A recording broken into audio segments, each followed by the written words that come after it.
listening to Inclusive AF with Jackye Clayton and Katee Van Horn. All right, Jackye, hello. Hello, how are you doing? Thanks for saying my name, Katee. See, look, we're just getting it all spicy. We're changing it all up. Yeah, mixing it all up over here. And thank you for saying my name. So this is the Inclusive AF podcast, and it is a beautiful cloudy Wednesday in Arizona. How's I'm Texas just glad today? you're there. I'm glad you're home. Welcome True. home. Katee Yes. was stuck in the airport this weekend, and I was really nervous. We are besties, so we share a location, and I just kept saying, "Oh my gosh, she is still at the freaking Philly airport." I was like, "Are you Yeah. ever leaving?" No. I was in a lounge though, and so there were a couple other folks that were sitting in that lounge for a very long time as well. So I got to see some very entertaining things. So if nothing else, it was a very entertaining weekend. A lot of people watching going on. So Jackye, I'm also glad to be home.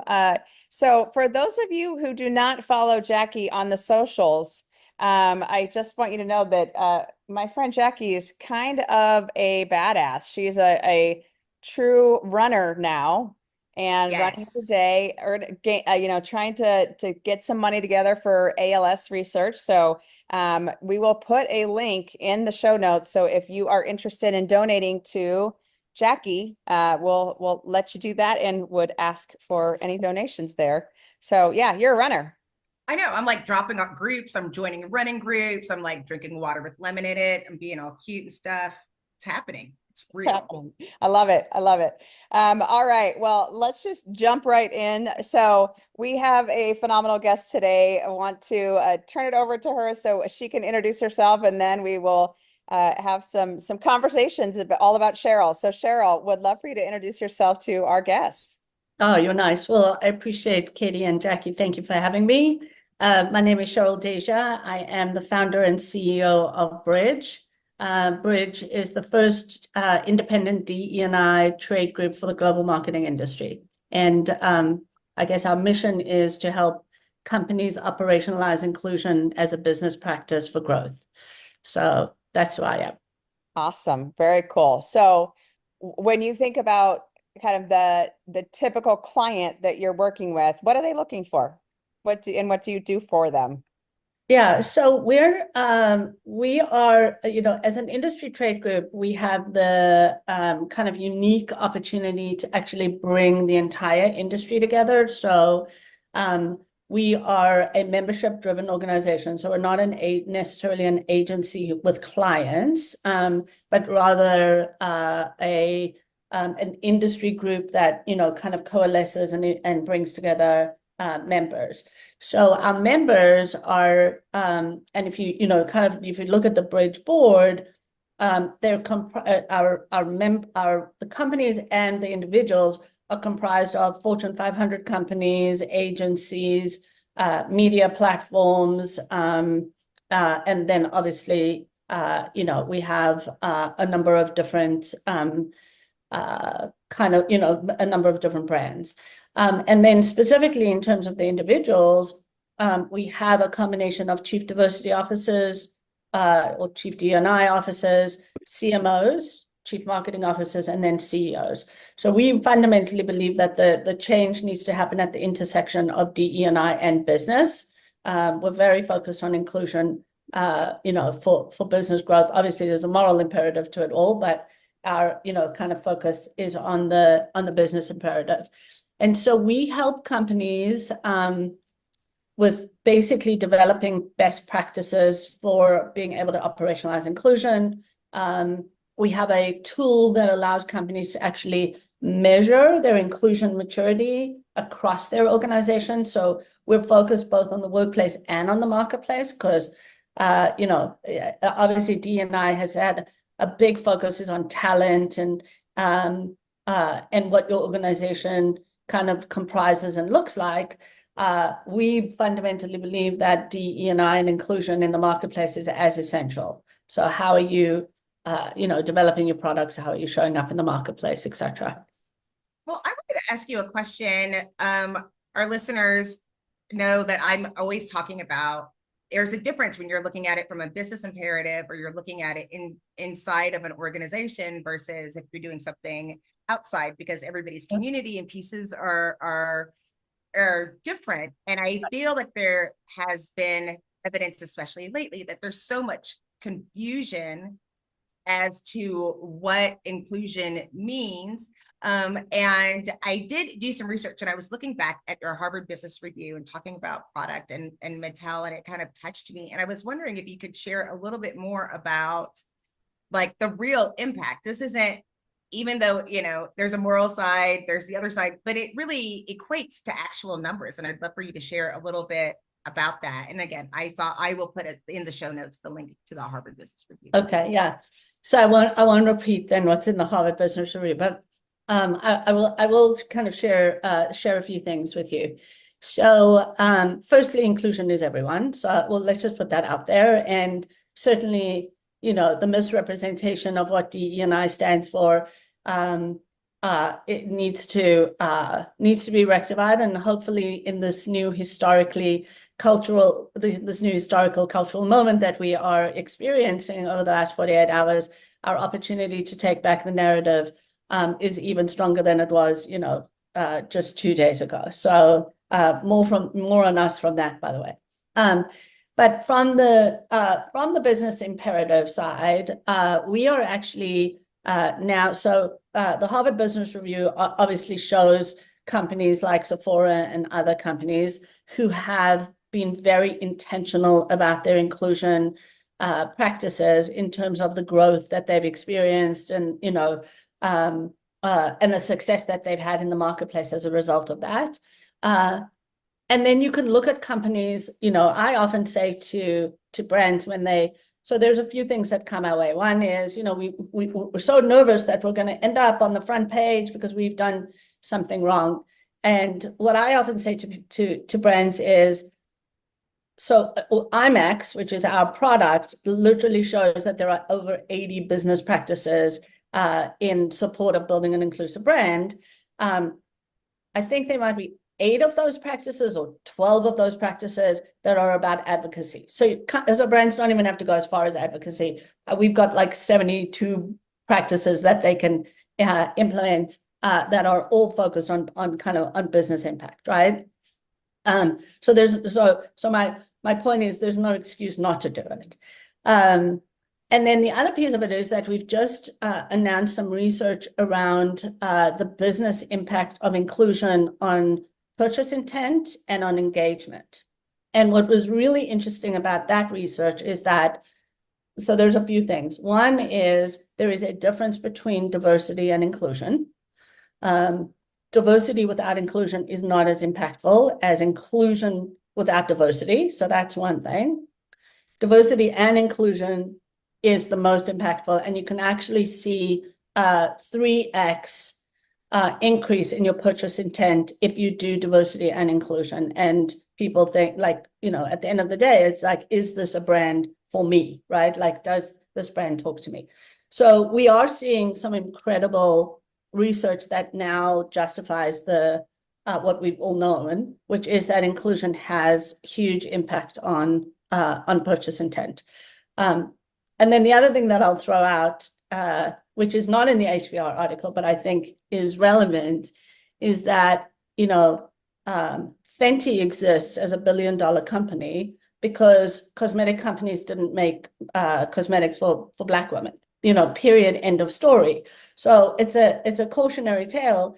Tristan Walker, you know, launched Bevel because he couldn't find a single blade quality razor when he was walking down the aisles, because, you know, companies, the trend had gone to 5 and 6 blade razors, and then he ended up selling his business for 50 million or so, an undisclosed amount, to P&G.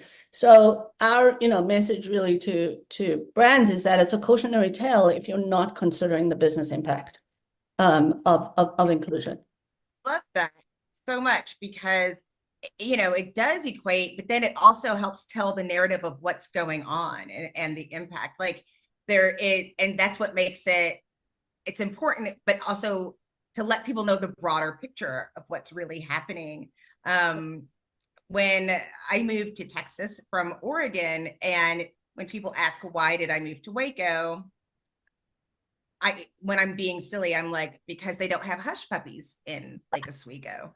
And I remember, if you've moved or you've lived in different places, when you're trying to identify, you miss your home, you want to make food from your home. And I just wanted catfish and hush puppies. I live in Texas. Like, you can get catfish at any lake, at any golf course in Texas. Like, I don't know why this is an issue. They didn't have it. And it made me feel instantly like I didn't belong here. And I moved 1,200 miles away back to Texas. And there is a catfish king right up the street. So, those kind of things have major impact on the overall economy, but how you feel about the brand.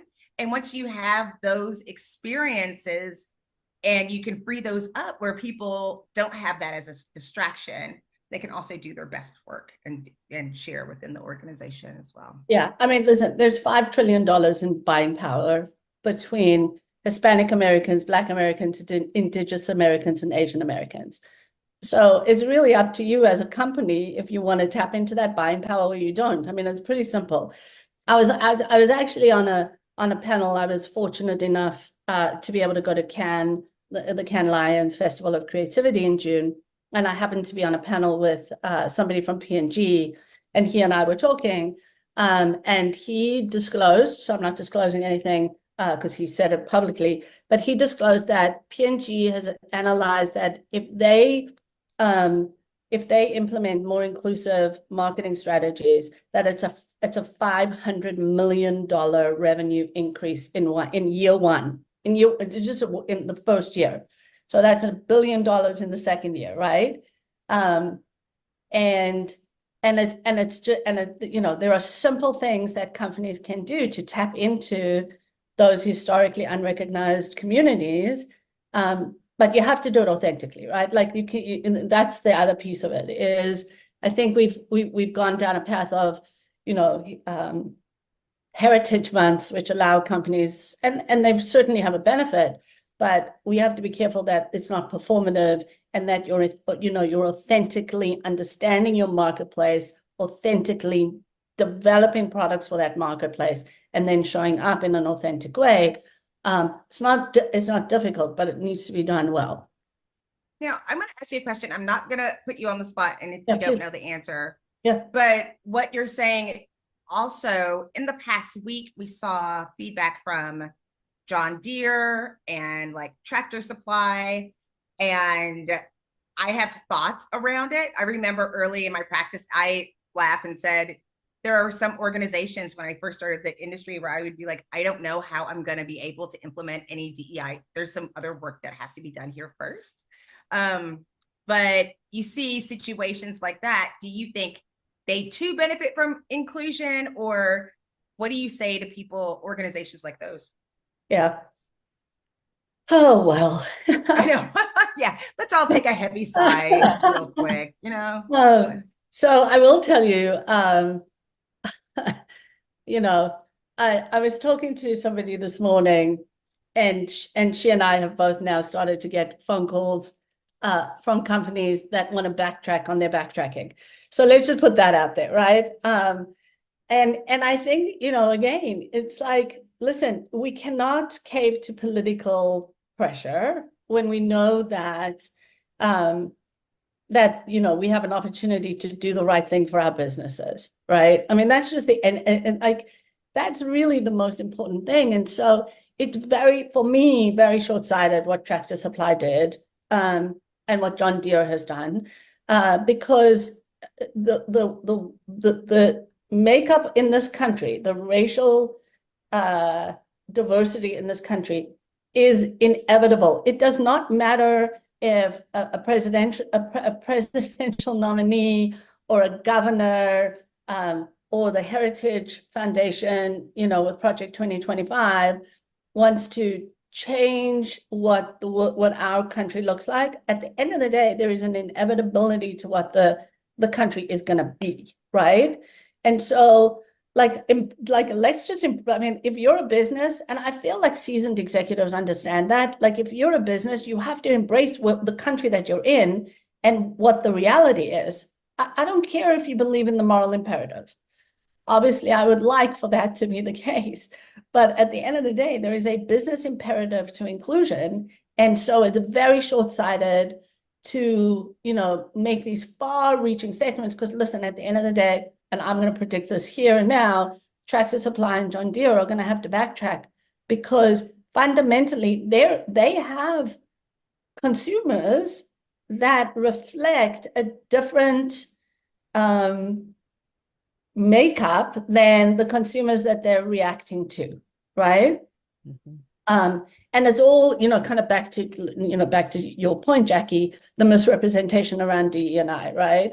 I mean, there is, if you really understand what DE&I means, you would know that it includes absolutely everyone. And it's actually very funny because I was having a conversation with a few people yesterday. We're actually working on an inclusive media and marketing practice that we think, should, quite frankly, replace what is out there from a multicultural perspective and, general market. And we made a joke that, the new majority, right, there's going to be a new majority, and it's going to be our job to make sure that the current existing minority, the current existing majority, who will end up being the minority, are then going to have to be included and make sure that we're, kind of targeting that. So things change, right? Like, listen, in the last 48 hours, we have seen a huge shift in this country. I mean, it's unbelievable, the shift that happened in 48 hours. It's a real, I think, lesson for all of us and for companies especially, that you have to stay the course when it's the right thing to do. You have to stay the course, and you have to really believe in what you're doing and understand why you're doing it and know what your goals and objectives are and go after those goals and objectives. And not let the chatter, right, like impact your business. Because I don't know if I've said this before, and I'll keep saying it. If you're a CEO and you don't believe in building an inclusive company or an inclusive brand, you shouldn't be a CEO. Hey friends, Marnie Robbins here, host of Vibe Makers, a podcast now on the Work Defined Network. Look, we all know workplace culture doesn't come from a slide deck. Gross. It comes from people. So on Vibe Makers, I talk to the folks shaping the experience of work from the inside out. The HR and people ops folk, founders, leaders, and misfits building culture through small bets, big beliefs, and a whole lot of trial and error. No fluff. Well, maybe a little fluff, but mainly just candid talk about what happens when you stop duct taping your culture together. Come check us out. Listen to Vibe Makers wherever you get your podcasts. Right. Tell it. Talk Agreed. about it, Sheryl. I mean, and like you're talking about seeing this major shift, seeing this go over and backtracking on their backtracking. The first thing I thought about, I was like, how are they not having a walkout of employees? Because you just rejected how many people that work there. What happened to the psychological safety, the people that are at work that saw that major stance? And I was just hurt for them, because the economy is not like where you can walk across the street and get another job, and you have families. And how do you explain that to your parents or your cousins or your aunties? Like, why are you staying at that organization? There is so much impact, and it was short-sighted. And I think they did listen to those things politically, but I can understand also if politics is telling me I can't have a DEI person in my organization because I'm a public funded, organization, it makes it difficult to know in what direction to fight in those situations. Yeah, listen, it's complicated. It's clearly complicated, because if it wasn't, it would just be. It shouldn't be complicated, right? I mean, it shouldn't be complicated. Equity for all should just be a given. That's the country that we strive for, and it should not be complicated. But as you say, people have jobs, and them leaving is not, really hurting anyone but themselves. And so they're trying to figure out, how do you stick it out in a company that doesn't support you, right?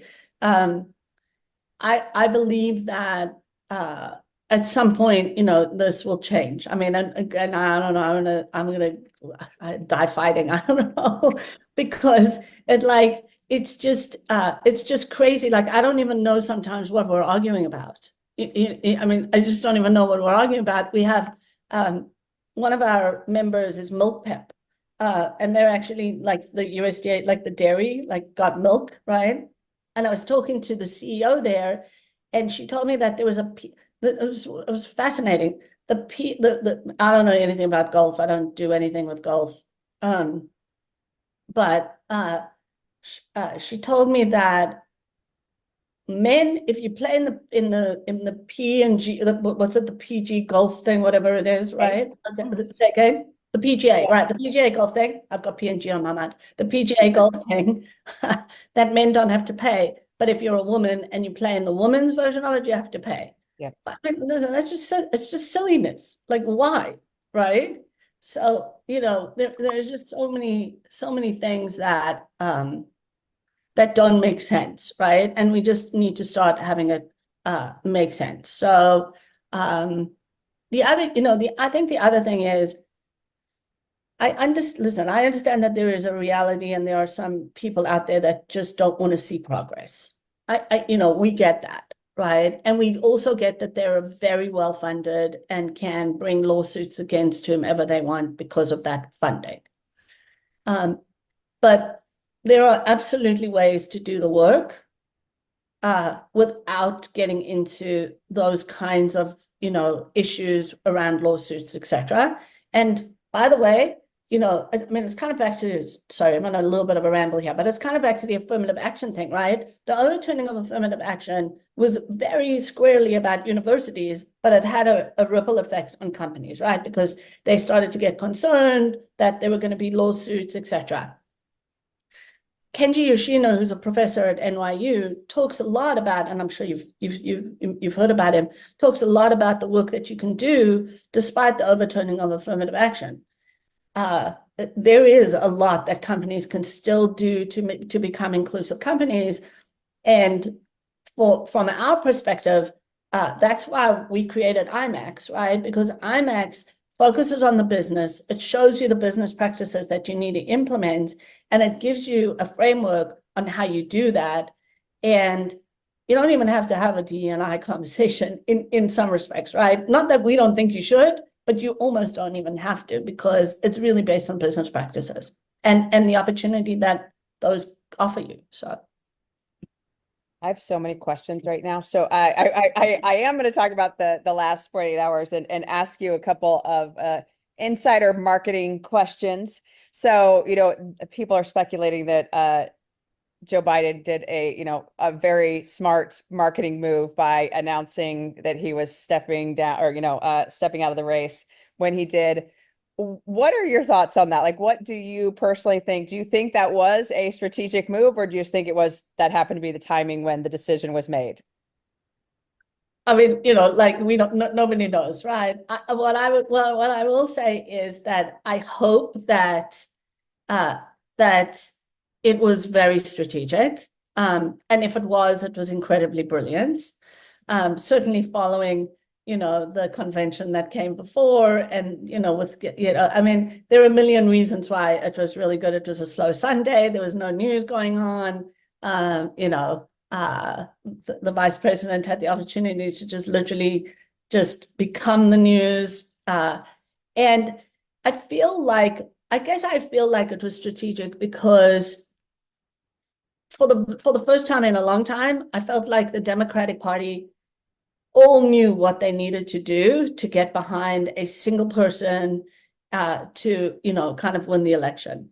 And so for me, I don't think we should underestimate President Biden, albeit he might be older now and kind of coming to the end of his term. I don't think we should underestimate him, and I don't think we should underestimate the people that he surrounds himself with.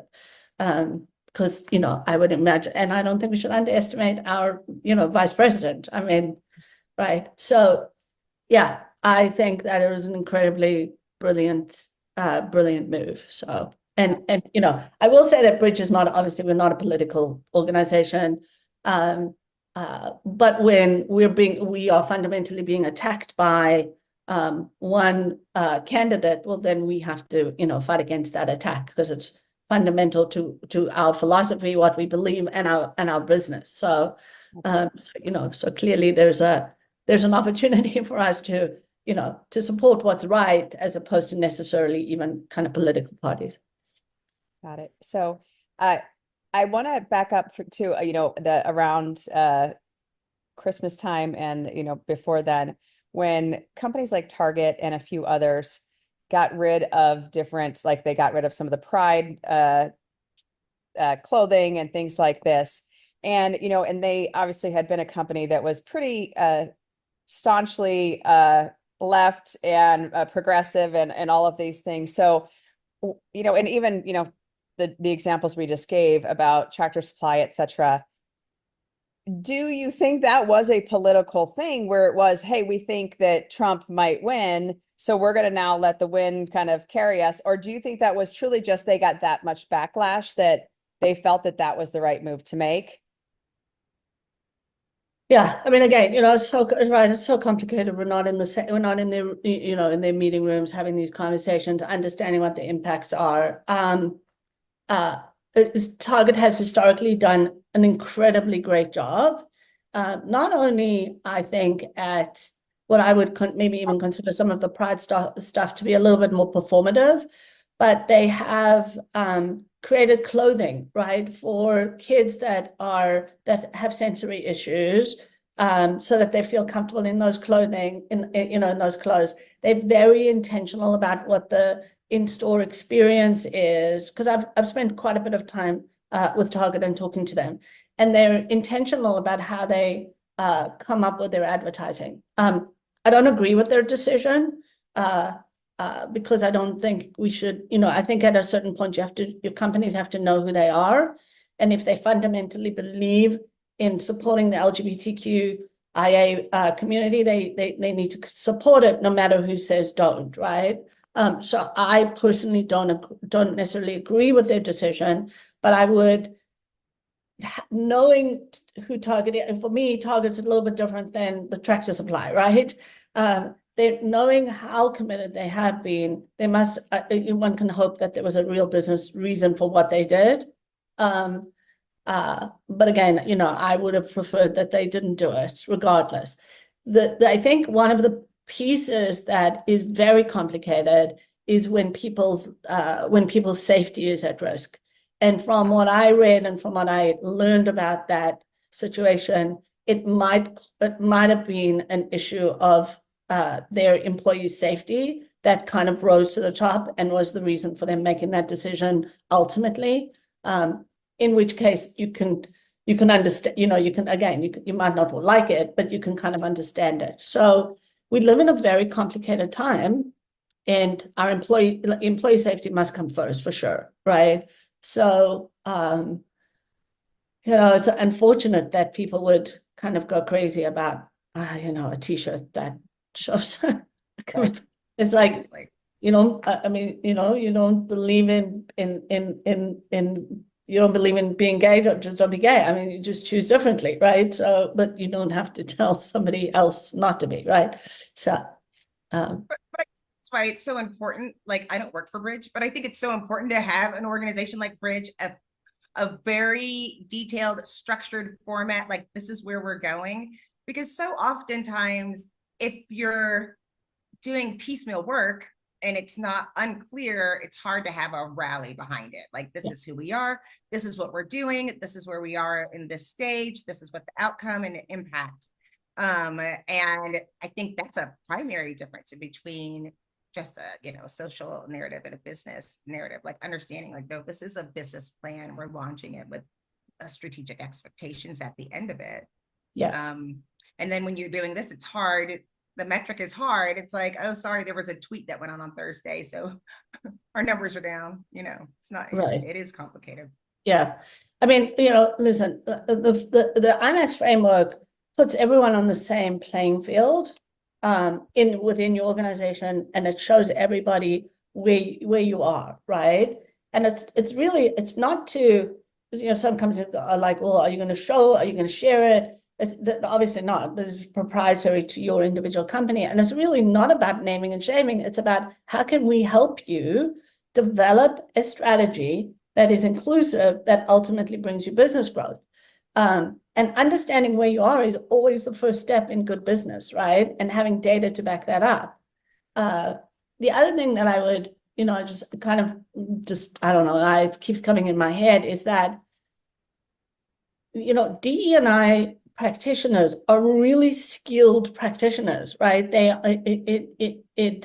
You're not a DE&I person if you're Black or you're Asian or you're Hispanic or you're part of the LGBTQ community. You are a DE&I leader when you are skilled to be a DE&I leader, regardless of what your gender or racial identity or sexual orientation is. Certainly your lived experience might contribute to it, but these are skilled people that really understand. I have been incredibly lucky to watch our chief diversity officers that are on the board, because I have learned that there is such a difference between the lens of a DE&I leader than the lens of somebody who just happens to be part of a different community, right?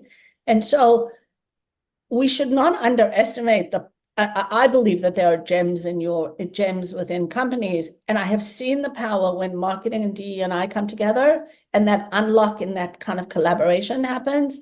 I've seen the power in what you can kind of accomplish together. So I don't know why I wanted to bring that up, but it was just kind of in the back of my head. I realized it wasn't a question, but I feel like it kind of blends into everything we've been talking about.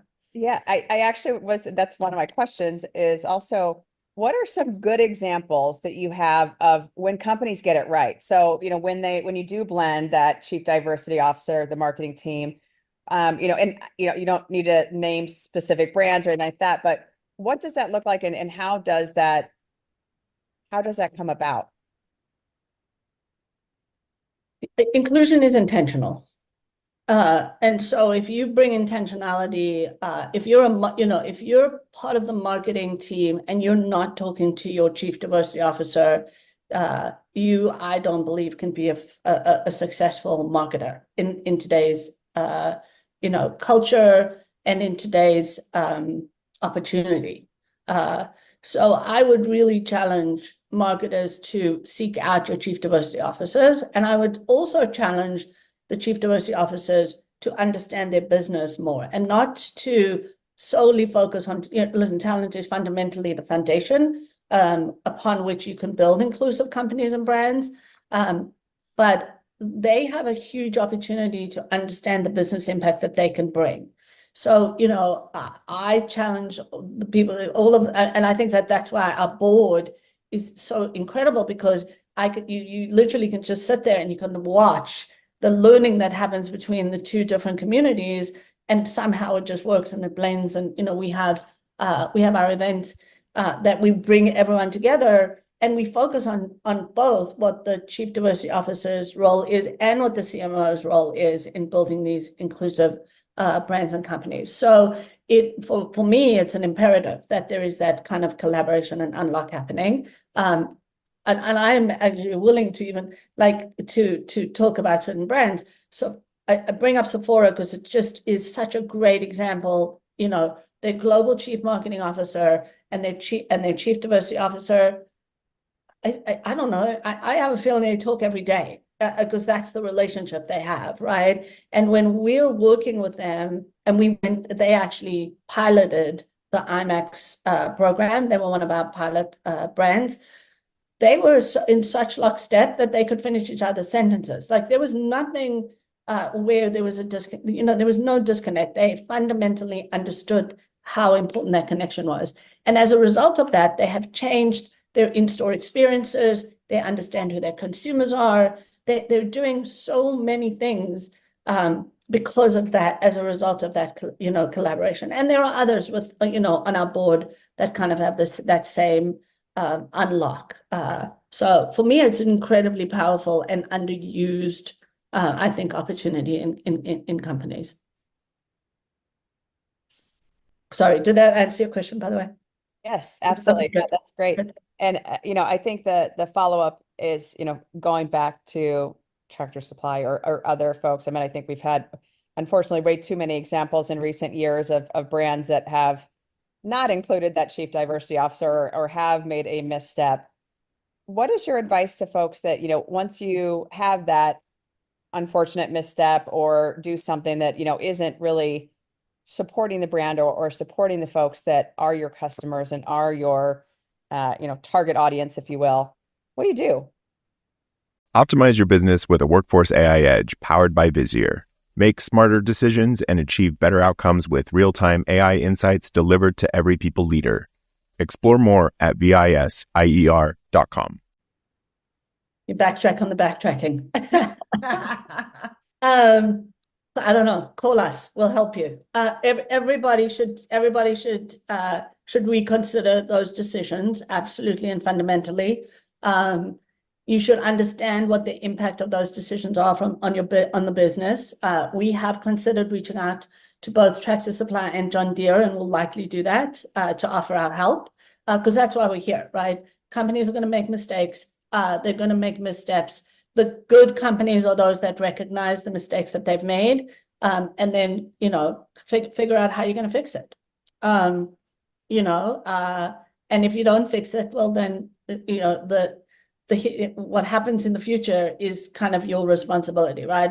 Again, we're back to the cautionary tale. So I would say, rethink it, reconsider, and find a way to do it differently. I mean, if it wasn't working, then find a way to do it differently. And as I say, you know, Bridge is here. We're here to help. Like, we are not here to attack, right? Like, we do a lot of work behind the scenes. We get a lot of companies calling behind, you know, us that we never ever talk about. You know, just recently, a couple of weeks ago, you know, a brand did a misstep and they called us and we helped. So, you know, we would never kind of disclose. We don't talk about it. We just do the work. We celebrate the successes for sure, though.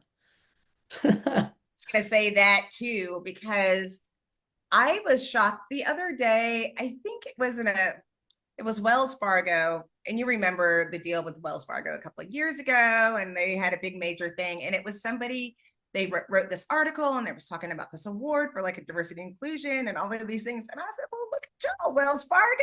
I haven't heard about y'all since you made that mistake. And everybody, you know, was starting to, you know, cancel y'all. But I do think it's important, like you said, of getting somebody who knows this work and understands it. There's professionals, because you have to be resilient. You're not going to scare DEI professional, because we're all like, I mean, people try to do that every day. It doesn't work.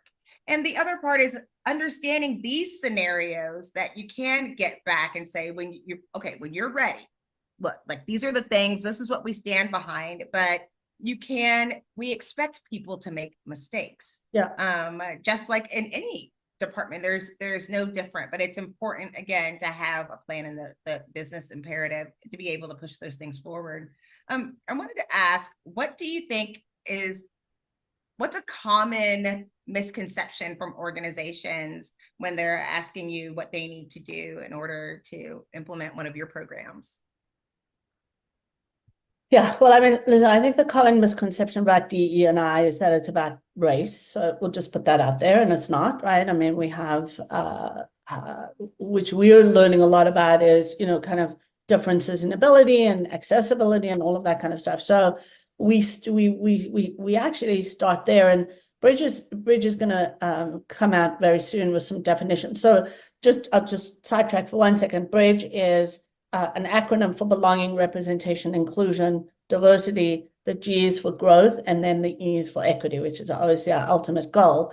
And so we have now created definitions for each one of those pillars, right? For each one of those ideas, because everybody thinks of inclusion, they just think of it differently. At the very beginning of when Bridge was formed, I asked for our board to send us their definitions, and nobody had the same definition. So part of our job and our role is to try to standardize some of this stuff so that we're all working towards the same outcome with the same approach or similar approach, right?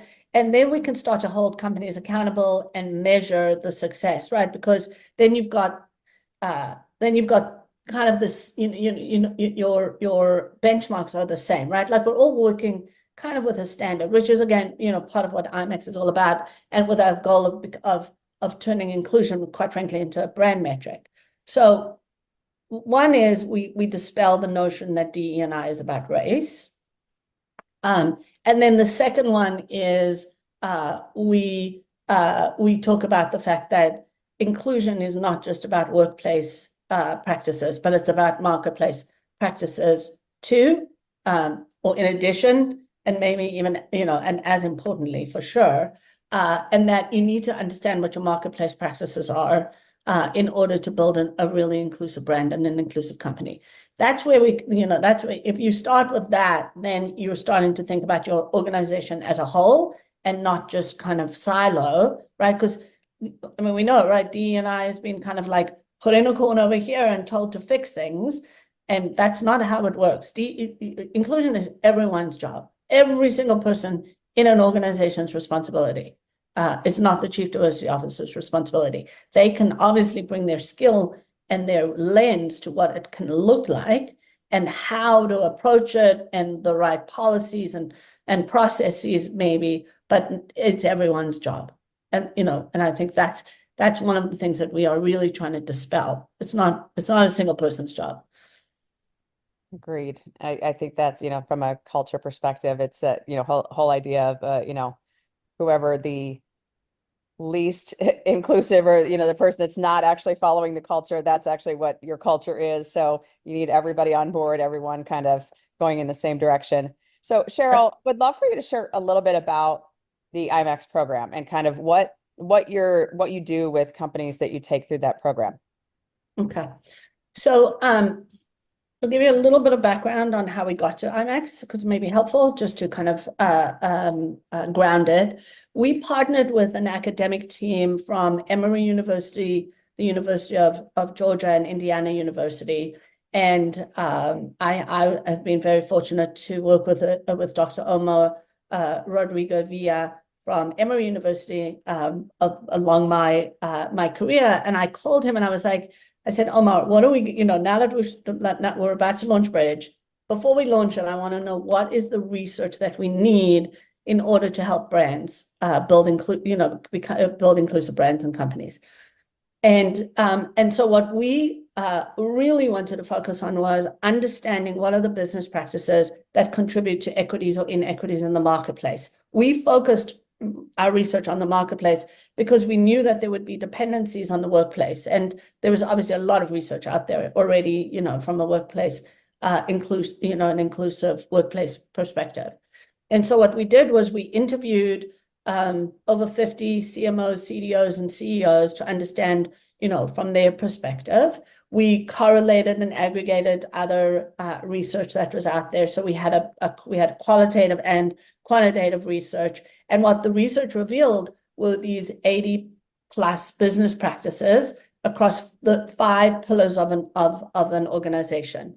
And the 5 pillars are organizational practices, marketing management, commercial practices, which is your product development,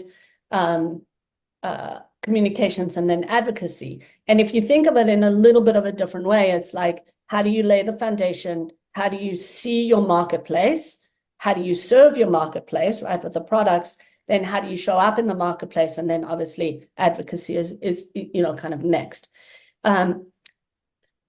What we didn't want research that just showed that. We wanted to make it actionable because we're all about how do you actually drive change?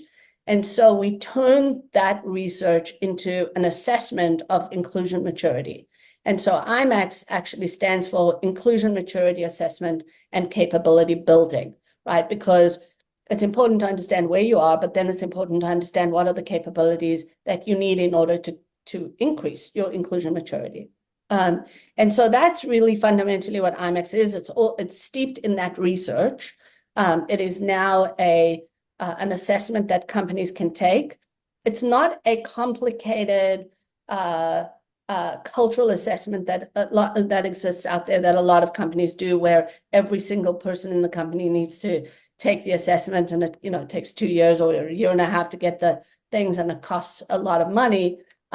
For us, it's 25 to 30 people in a company take the assessment. They represent the different pillars. They represent different seniorities. Obviously, we want, kind of racial diversity, gender diversity, etc. And then we have an automated tool that once the assessment gets input into that tool, it automatically shows you your report on where you are from an inclusion maturity perspective. So you get an overall brand inclusion maturity score, and then you get a score for every single one of the 80 business practices that are included. Once you have the assessment done, then it's really important to us for us to help prioritize where you focus, because you're not going to focus on 80 business practices at once. It's unrealistic. So we understand the company's business. We see where the opportunities are and where we think that you can bridge the gaps potentially, with high impact, low effort. We look at all of that. And then the last component, which is the beauty of having Bridge as a trade group, is that we are now starting to build best practices around where we know the bigger gaps are showing up already. And so, as I mentioned, we have this inclusive media and marketing coalition of companies where we're looking at, how do we fix what's happening with general market and multicultural marketing.